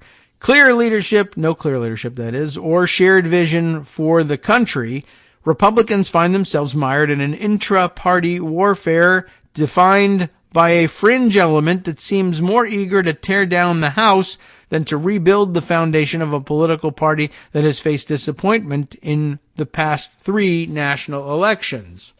Good point. Also, though, I did see somebody else pointing out today, remember that this fringe element that they're talking about will, in some period of time, eventually evolve into the mainstream of the Republican Party, and some new, even crazier fringe will be saying, these are the old ossified establishment grandpas we have to get rid of by doing even dumber things. That's just the way of things. I think they're right about that. Even as Donald Trump rarely leaves his Florida home in what so far appears to be little more than a Potemkin presidential campaign, Republicans have failed to quell the anti-establishment fervor that accompanied his rise to power. Instead, those tumultuous political forces now threaten to devour the entire party. Nowhere was that more evident or on more vivid display than the House floor, where 21 Republicans on Thursday repeatedly stymied their party from taking control by refusing to support Representative-elect Kevin McCarthy's bid for Speaker. As the number of failed votes for McCarthy crept into double digits, the House appeared in a state of limbo, with Republicans continuing to negotiate among themselves over how to find a way out of the stalemate. Nobody's in charge. John Fredericks, a syndicated right-wing radio host and former chairman of Mr. Trump's 2016 and 2020 campaigns in Virginia, said in an interview, "Embrace the chaos. Our movement is embracing the chaos." And that's why you got to get rid of Youngkin. It was such a bad idea. Anyway, that ideology of destruction defies characterization by traditional political labels like moderate or conservative. Instead, the party has created its own complicated taxonomy of America First, MAGA, and anti-Trump, descriptions that are more about political style and personal vendettas than policy disagreements. This iteration of the grand old party, with its narrow majority in the House empowering conservative dissidents, represents a striking reversal of the classical political maxim that Democrats need to fall in love while Republicans just fall in line. Well, that's true, and I guess it is showing that it has an effect on. It can have an effect on either side when there's power in the offing. By the way, I'm also reminded that this whole thing about, this whole situation, the narrow majority is what puts power in the hands of this radical fringe element of 20. Believe it or not, decent point being made, although, it didn't resolve anything. On the Sean Hannity show yesterday, a clip that was circulating online, I don't know if I can bring it up or not, and it's too long to play on here. Lauren Boebert went on Hannity, and Hannity basically asked her, she came and delivered the line, hey, it's not going to happen. Kevin McCarthy doesn't have the 218 votes. He should drop out. And Hannity says, let me ask you a question. I mean, the guy you're voting for right now, Byron Donalds, or whether it's a person or your position has 20 votes. When are you going to drop out? Right? It's clear that she's saying it's clear that McCarthy doesn't have 218. That's true. He has 203. You also don't have 218. You have 20. When are you going to stop doing what you're doing and realize that it's time to stop pitching a fit and fall in line? You say it's time for McCarthy to drop out, and he asked, who do you want to be speaker? One day it's Byron Donalds, the other day it's Donald Trump, another day it's Jim Jordan, who, you don't even have an alternative. You keep switching. And he's right about that. I mean, he's oversimplifying the dynamics. When are you going to drop out? Well, what we're doing is effective. We want to stop McCarthy. If all we want is a negative, we can keep doing this forever and keep winning. It's the people whose affirmative goal is the election of McCarthy who are never going to get there. Our goal is never to allow McCarthy. It's a lot easier to do. They're operating from the sweet spot of where Republicans operate, in the minority, not getting anything done, just preventing other people from doing what they want. So he kind of probably intentionally misreads the dynamics there. But it might also be that he's stupid and he misreads the dynamics for that reason. Anyway, so jumping back to this, right, this represents a striking reversal of the classic political maxim that Democrats need to fall in love while Republicans just fall in line. The members who began this have little interest in legislating, but are most interested in burning down the existing Republican leadership structure, said Karl Rove, the Republican strategist who embodies the party's pre-Trump era. Their behavior shows the absence of power corrupts just as absolutely as power does. Mr. Fredericks, who is typically one of the most aggressive pro-Trump voices in the conservative news media, said that even the former president's renewed endorsement of McCarthy on Wednesday would do little to shore up the would-be speaker's support. Indeed, none of McCarthy's opponents reversed course after receiving calls from Trump encouraging them to do so, though some offered shows of deference. Representative Matt Gaetz, a Republican from Florida, of course, as you know, nominated Trump to be the House Speaker on Thursday. No, he didn't. He just voted that way after earlier mocking the former president's support for McCarthy on Twitter. The movement has eclipsed its Trump leadership, Mr. Fredericks said on Wednesday. When 20 House Republicans opposed McCarthy's bid, we found 20 new leaders. There's a very different definition of a leader from the traditional image of a legislator muscling policy through Congress and reshaping American life. In the new conservative ecosystem, leaders are born of the outrage that drives news coverage on the right and fuels online fundraising. The new political dynamics distinguish this class of Republican agitators from the self-styled revolutionaries who took control under former Speaker Newt Gingrich in 1994, or the Tea Party lawmakers who clashed with Speaker John Boehner after the party's 2010 triumph. Those insurgent movements aspired to change the vision of the party. This group of House lawmakers, their Republican critics say, are focused more on their personal power. There's been a growing tolerance of people who do not act in good faith, who consistently diminish the institution for their personal gain and advancement, said former Representative Carlos Corbello, a Florida Republican who was in the House for the first 2 years of the Trump administration. This is the most dramatic manifestation of that toxic culture. While few voters are likely to be following every twist in the arcane congressional procedure, I am, or I'm trying, several Republicans acknowledge that the party's infighting in the House could saddle it with an enduring perception of dysfunction. Maybe.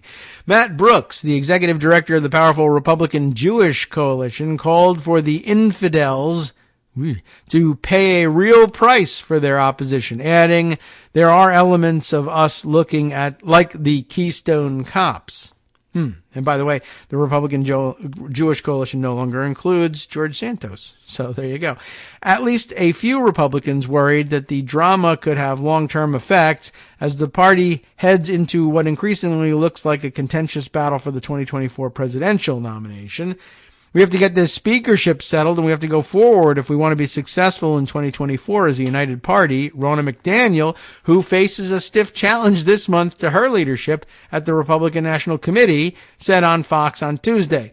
Pleading for lawmakers to unify behind McCarthy, she said, this Republican-on-Republican infighting is only hurting one thing, our party, but also the country, actually, and they never acknowledge that. The uproar on the House floor even prompted some Republicans to praise a Democrat who has for years been one of their most reviled figures. Nancy Pelosi is the most effective speaker this country has ever had, said former Representative Billy Long of Missouri, who claims to have coined the phrase Trump train in 2015. I guess he must have had to remind them of that in order to get them to put that in the write-up, because who cares? Anyway, she never missed. She would get her people. She'd get the votes by hook or by crook. Well, it was never crook, so really not fair to say that. Anyway, for their part, Democrats largely declined to comment on the spectacle. They didn't need to. The images from President Biden's appearance on Wednesday in Kentucky, where he shook hands with Senator Mitch McConnell in front of a bridge project funded by their bipartisan legislation, cut a sharp contrast with the arguments and pained glances on the House floor.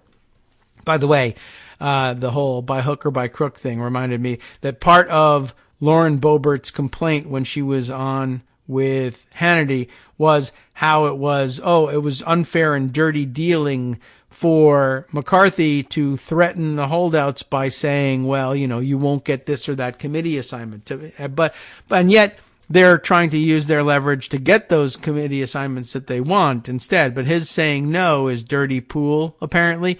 And we're being threatened, and this is not fair. And it's interesting because this is, of course, one part of the power of the speakership and always has been. You might, and they say, well, we're fighting to reform that. And that might even be a good thing generally. But what's interesting is, of course, these are ultra MAGA folks, and they love nothing better than for President Trump to use the same sort of power and make the same sorts of threats that we're going to cut off money to only Democratic areas, or if Democratic states don't do what I want, then we're going to attack them and, force them to do it by cutting off their federal funding, or let's just take this thing from them, but when it's being used against them, then it's unfair. And it's unfair at all times, but it is interesting that they seem to think it's, they're willing to say it's fair to use in their favor. Usually people leave that part unsaid. Anyway, back to the article. It's a little embarrassing it's taking so long and the way they're dealing with one another. Mr. Biden said of House Republicans on Wednesday as he left the White House, what I'm focused on is getting things done. The Republican unrest has trickled down to places like the Ohio State House. Let's check in on that, where State Representative Jason Stevens, a moderate Republican, joined with Democrats this week to snatch the speakership from State Representative Derek Merrin, who has co-sponsored some of the chamber's most conservative legislation. The surprising outcome reflected the Republican caucus's inability to unify behind a single candidate, despite holding a 2/3 majority. How do you like that? Wow.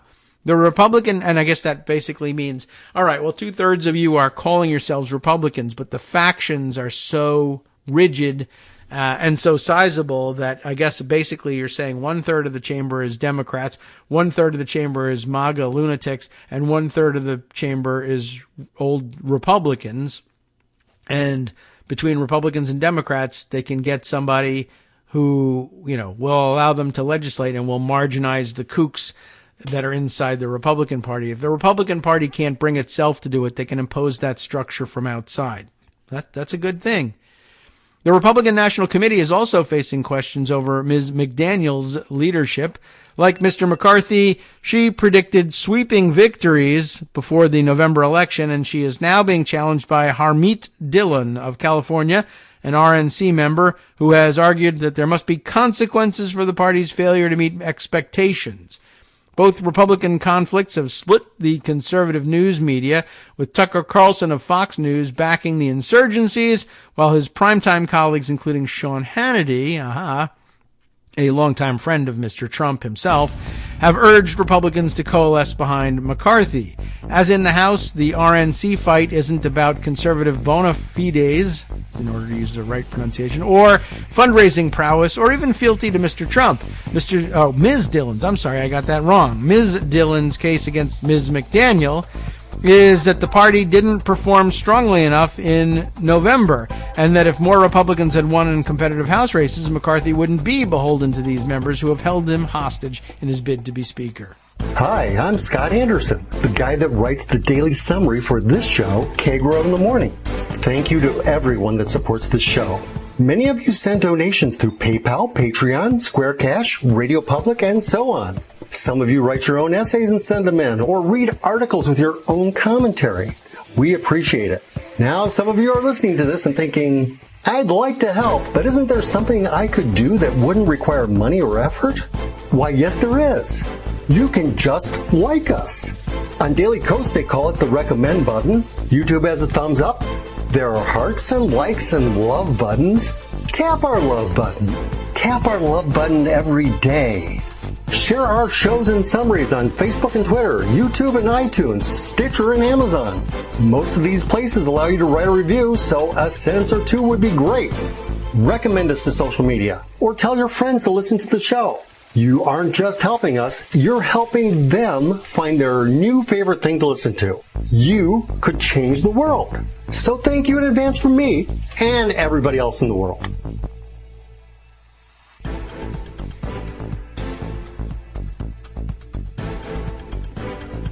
Welcome back now to the Kagro in the Morning Show here on Netroots Radio. Missed the button initially, but hey, we're back. I think I'm going to say we have pretty much covered all that is worth taking. I don't want to say anything bad about the writers. They probably had to produce a few more words according to the editors. And so, all right, basically, they ask a couple more people, how do you feel about this stuff? And they say it sucks and blah, blah, blah, blah, blah. So there you go. And some of them say it sucks and some of them say, well, they have a point. Particularly about the Republican National Committee, where they say, all right, well, there are some Republicans who say, no, McCarthy should be installed as leader, but McDaniel should be out because she was in charge and they lost. And McCarthy, I don't know, he was just there and they lost. I mean, he was in charge there too. Anyway, doesn't really matter. I don't care if they have these fights anymore, but you get the gist of things. And I like the point that that Jay picked up on. Jay Rosen saying, yeah, finally the Times, in one instance anyway, who knows whether they'll revert to form after this, are willing to say, there really need to be some rethinking of the labels here. Anyway, let me give you a story that, I don't know. I'm not certain what to take away from this one. This is from Raw Story, so it's raw. Travis Geddes has presented to us uncooked, apparently, because it's where we find it here in Raw Story. But I don't know. This will affect nothing, I think, only because the main actor in this is Ali Alexander. So presumably nothing comes of this, but it would be pretty fun and juicy if something did. But because that's what I want, and we're depending on Ali Alexander to deliver the goods in this, the answer is no, none of this will ever happen. But here's the deal. Ready? Stop the Steal organizer, that's Ali Alexander, threatens to reveal evidence of a, quote, crime committed by Marjorie Taylor Greene. Good old murdery trader Greene. Oh, that would be great. That'd be awesome. I'd take it. Love to know what it is. But Ali Alexander is a dumbass and doesn't know what he's talking about and is a fabulist and is not to be believed. So take that with a mountain of salt. But just to let you know what people are fighting about these days, I offer you this. Stop the Steal organizer Ali Alexander threatened to expose some unspecified crime that he claims Representative Marjorie Taylor Greene, fine, committed.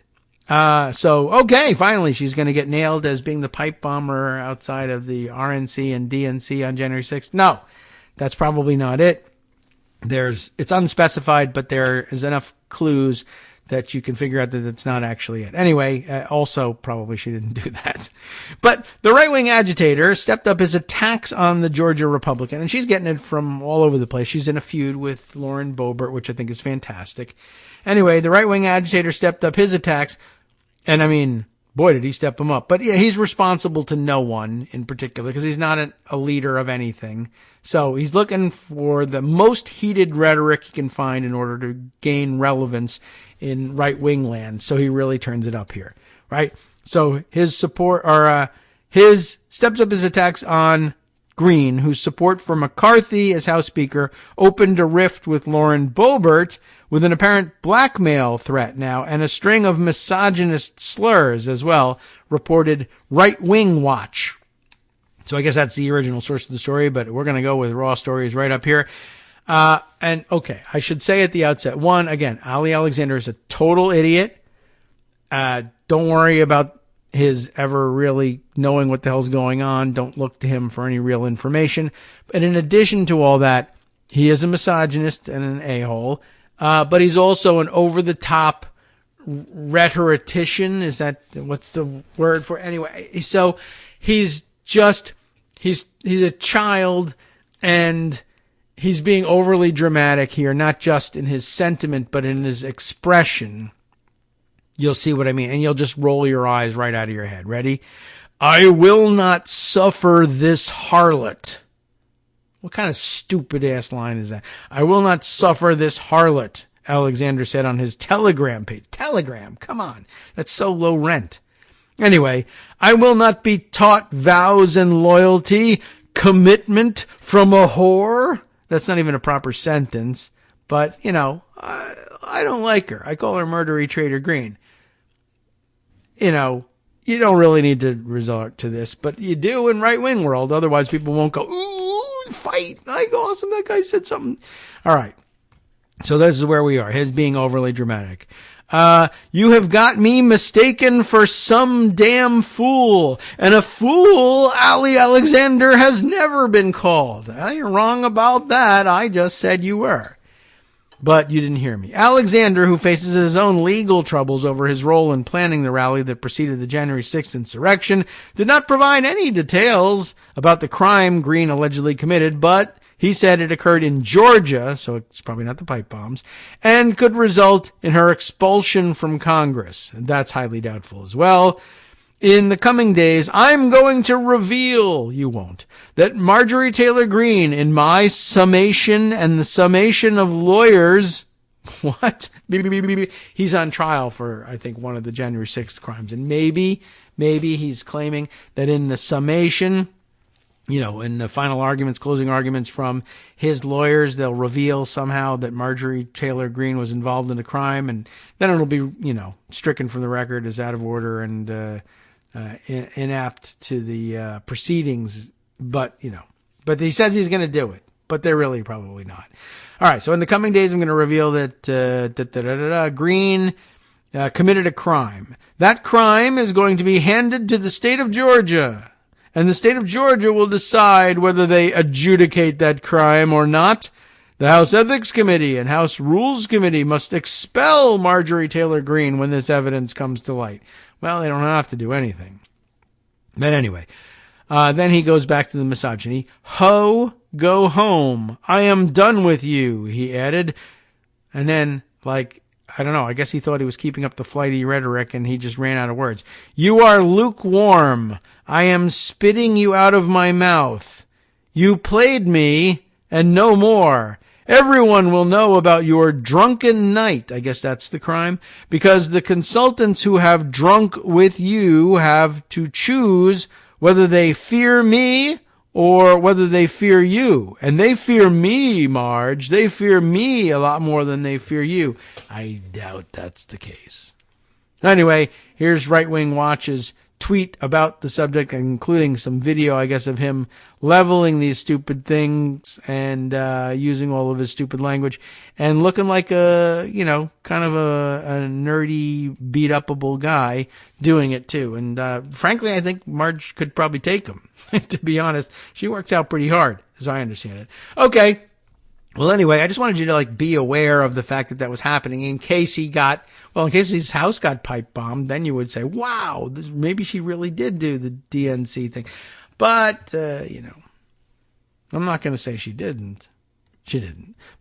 I will say it. But, but I like to entertain the doubt about it. It's fun. Anyway. All right. So there's that. Let me also bring up, I mentioned to you earlier in the show, just another sort of freeform thing. We'll wing it. There's no article that goes with it. Well, there is, actually, if I look hard enough for it. All right. So what's going on? We mentioned the other day that we were all having a good time, watching the, new camera angles being provided on C-SPAN, but be careful about the way we have to parse all of this stuff. But we were all, we were watching it on C-SPAN. Maybe it was happening on other channels too. But we can explain how that happens. But at any rate, we're all watching these fun camera angles, like the conversation between Alexandria Ocasio-Cortez and Gosar and Gates, right? That we don't ordinarily get. Although sometimes you see these camera angles during the State of the Union. And the reason that they're different from usual C-SPAN camera angles is, well, there are a number of reasons. But one of the reasons is ordinarily for everyday coverage, the cameras that provide that coverage they're always owned. They're fixed in place. They're owned and they're operated. And I think they're operated remotely, not by a person, pointing them around. Operated by House of Representatives employees. The House owns the cameras, employs the people who operate them, controls the feed. And here, now the technical part of it. What they do is they run this feed to the House radio and TV gallery. And then a couple of things happen from there. One is, you should know this part. It helps explain things. It helps keep things clear. That raw signal is the same visual coverage you will see on C-SPAN most days when nothing in particular is going on. But you will also see that feed if you work on Capitol Hill and you're actually in the Capitol Hill offices. You turn on your TV. We kept the TV on all the time to, monitor what was going on the floor. But it wasn't tuned to C-SPAN. It looked like it was tuned to C-SPAN because the same picture was on the screen when the House was in session. The same thing was on the screen. But it was, in fact, an internal, closed circuit TV, essentially, that was served up just to Capitol Hill offices of the floor proceedings. And there was a similar one for the Senate, but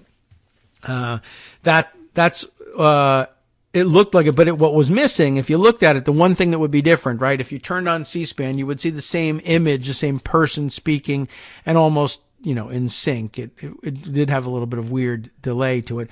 But in the C-SPAN version, of course, one of the things that you would see is down in the corner, you would see that little graphic bug that says C-SPAN. And you didn't see it on the House feed, although I think they might have come up with their own bug at some point. Might have said House Live or House TV or whatever. Anyway, at the time it didn't have anything. It was just raw feed.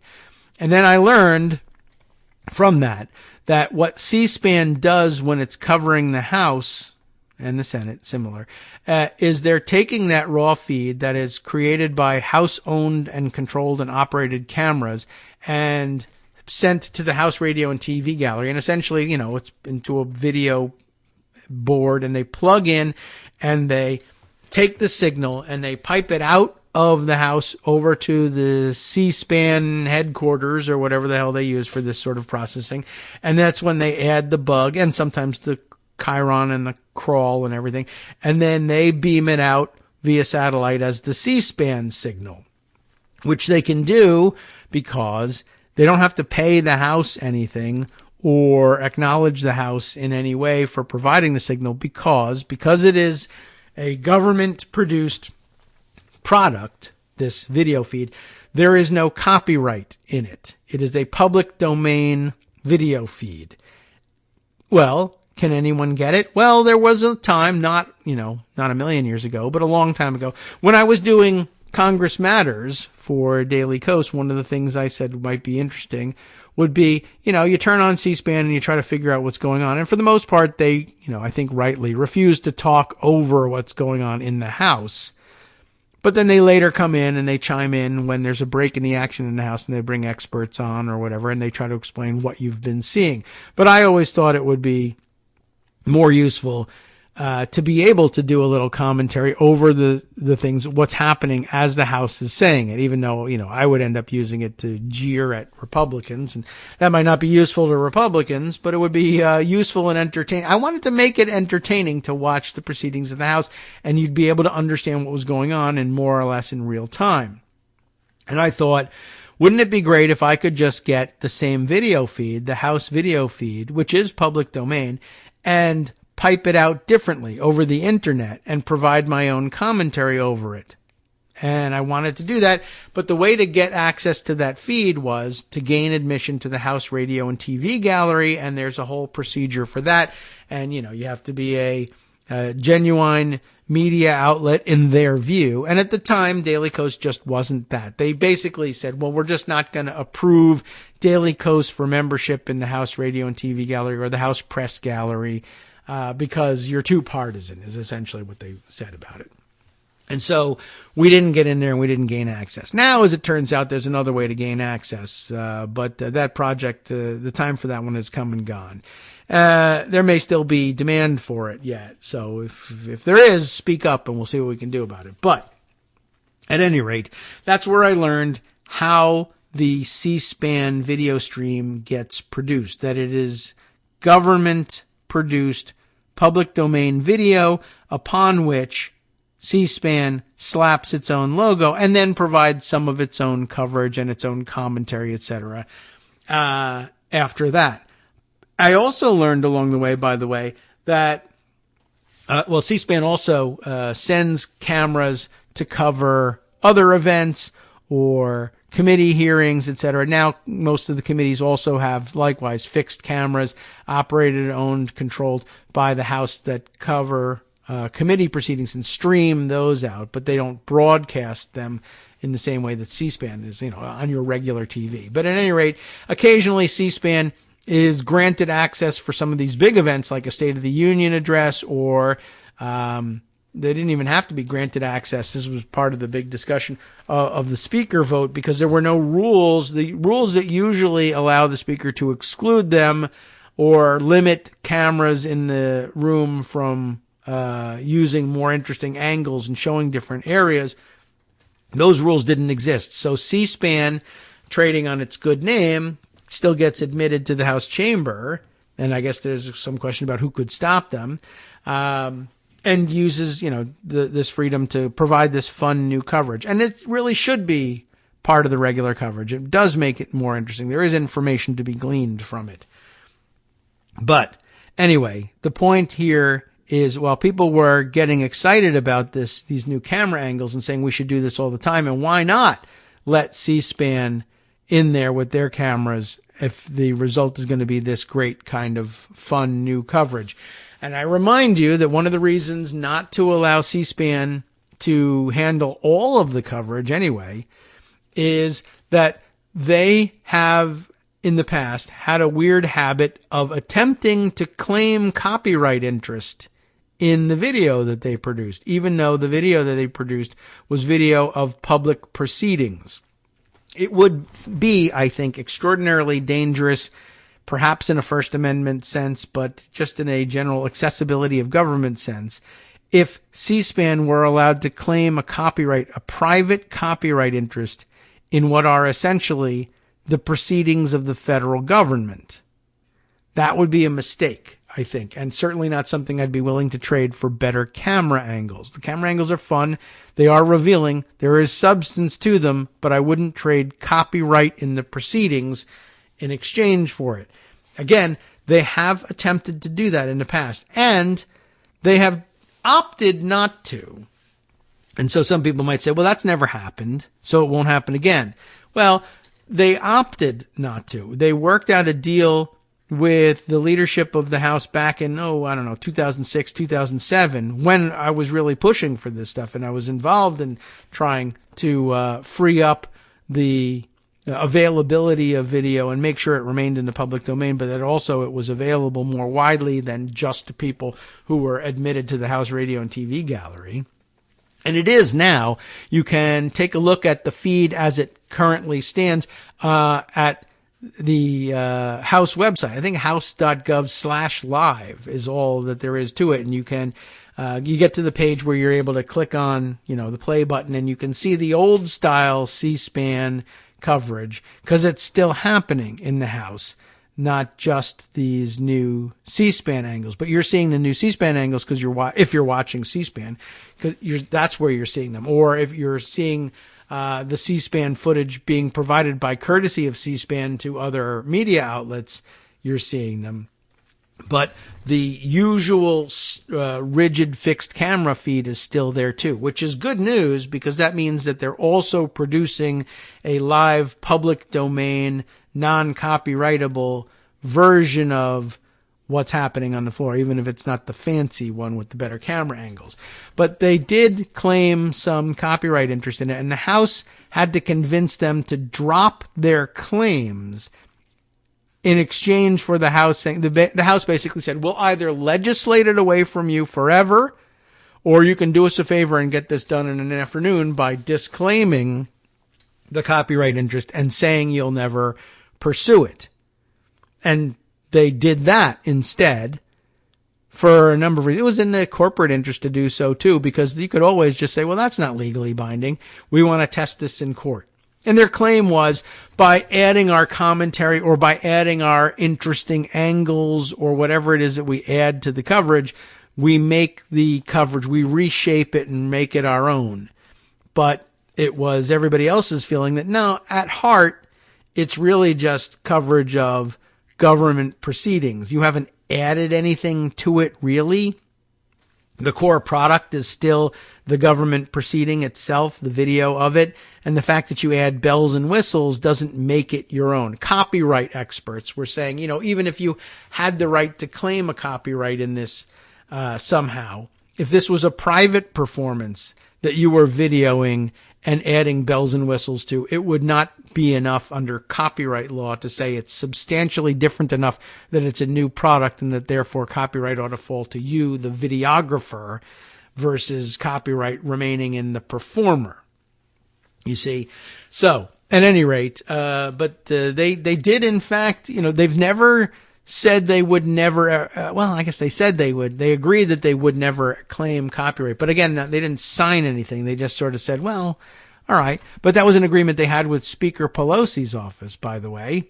And she's not the speaker anymore. So, you never know what's going to go on. And of course, with a Republican majority coming in and the Republican ideology being that government ownership of anything is always worse than private ownership of anything, they might be willing to let C-SPAN go ahead and withdraw its agreement and say they do want to express a private copyright interest in all of this. So anyway, I think that's something to be avoided. So as I was sort of shorthanding it, I was saying, these fun new camera angles are great.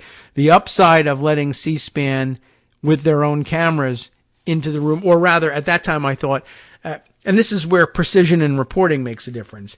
The first reporting was, the reason we're getting these fun camera angles is that the rules allowing or clamping down on what camera angles are allowed aren't in place. So the C-SPAN people are in there operating the cameras, the regular fixed cameras, and they're moving them and getting these new shots. But that's, I don't think, the actual case. It is that the fixed cameras are in there doing the regular work that they're always doing, but C-SPAN isn't using those for their feed. Instead, they are using the feed being produced by their own cameras, operated by their own people, free from the strictures of the rules, and using that footage instead. But the real fixed camera footage they usually use is still being produced by House employees, and still a public domain product. So that avoids that problem.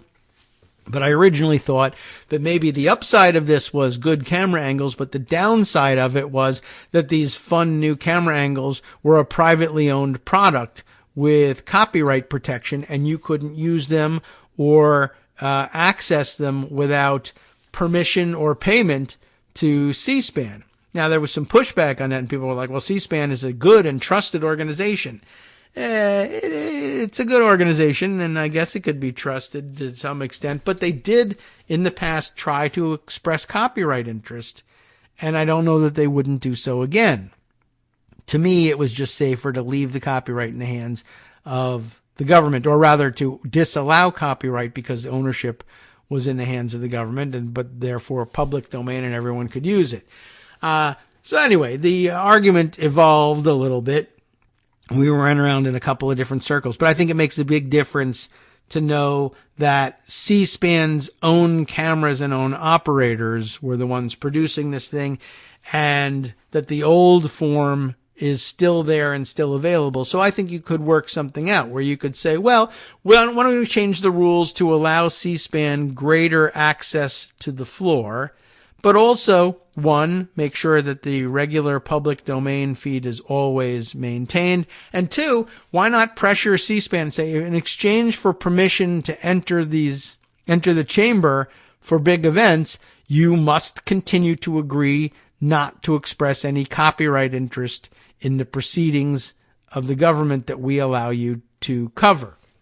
And I think they would get that agreement because they've gotten it in the past, and I think it's an important element of the agreement. But anyway, yeah, the discussion of it on Mastodon sort of broke down over whether or not I was, somehow disingenuous or lying, or as one person said, gaslighting people by saying that, by refusing to acknowledge that C-SPAN had its own cameras in there, and that's why the camera angles were better, as opposed to thinking, as the initial reporting said, that the old cameras were being used and just being controlled by C-SPAN personnel instead. And I said, well, the first reporting didn't make that clear, but now that others have pointed out that the old cameras are still in place and are still producing this thing, that covers my concern, at least that a basic non-copyrightable video would be available to the public. So I'm fine with that. But yeah, I'm also okay with the status quo, which says that ESPN won't generally get access to the chamber, because I want C-SPAN footage, whatever goes out over C-SPAN, to remain public domain and available and uncopyrightable, because people are used to that. And I think it's a good service to provide. And if they start putting out things that they quietly are behind the scenes claiming copyright in, that would not be a good thing. And they said, well, why don't you just admit that you didn't know what the situation was? And I said, well, I thought I did do that. I see that the CNN reports that the that's ESPN's own cameras in there. So that's part of the news. But the other part of the news, which does not appear in the CNN article that you're screaming that I'm gaslighting people about, it doesn't say anything about the regular cameras still being in place. That was independently discovered by someone else. And together they, satisfy my interest in how this stuff should be handled. But separately, they don't. And the CNN reporting only had one element of it. I'm not gaslighting you by denying that the other element exists. I'm saying it only came to my attention later. But anyway, such is the nature of online conversation. I'm sure this happens to people all the time. Particularly, I would guess, maybe this person who went immediately to, your historical revisionism and gaslighting will not stand, man. And it won't, because I think we all want to walk out on this thing. Okay. Well, at any rate, time is up, but here Richard Sparrow chimes in just at the last second here, but not on the KITM hashtag, but referring to what if of this stuff happening on January 6th of 2024, or if it had happened in 2021. He says the scheme would not work According to Article 2, the electoral votes are sent to the President of the Senate unless something changed between now and the 6th January 2025. That would be VP Harris. Remember that any new vice president would not begin until, actually, I kind of know that. It's, but it still doesn't do anything to convene the joint session.